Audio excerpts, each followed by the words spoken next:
Yangi remontdan chiqqan tayyor 2 xonali uyimizga kelganmiz. Yunusobod 13-kvartalda joylashgan 1-etaj, o'zini parkovkaga joyi bor, bir emas ikkitalab podvallari qilingan. Umumiy maydonimiz ham 50 kvadrat metr, xonlarimiz ichma-ich. Orientirimiz esa Bulvarniy ko'chasi, metro, Korzinkaga 2 minutli yo'l. Hamma narsa atrofida joylashgan, maktab, bog'chadan muammoimiz yo'q.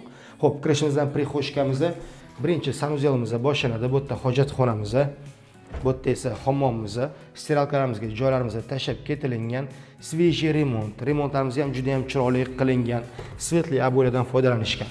Bu esa spalniy xonamiz. Razmerimiz 270 ga 520. Buni ham tegi polniy podvalimizda qilingan. Xohlasanglar keyinchalik buni ham podvalni remont qilib, o'zinglarning как ofisniy xona qilib qo'ysanglar ham bo'ladi. Bu esa zalimiz 315 ga 520. Kvartiramiz 2 xona, 3 xona qilingan. Oshxonamizni balkonga olib chiqishgan. Bu yerda esa detskiy xona qilib qo'yishgan.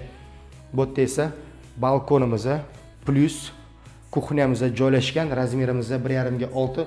Oldiga bemalol parkovkaga joy qo'ysanglar ham bo'ladi. Narxiga keladigan bo'lsak, narxini uy egalari 69900 deb aytishyapti. Kvartirangiz ma'qul kelgan bo'lsa, bemalol kelib savdo qilishingiz mumkin. Oson uylar biz bilan oson. Rahmat, sog' bo'ling.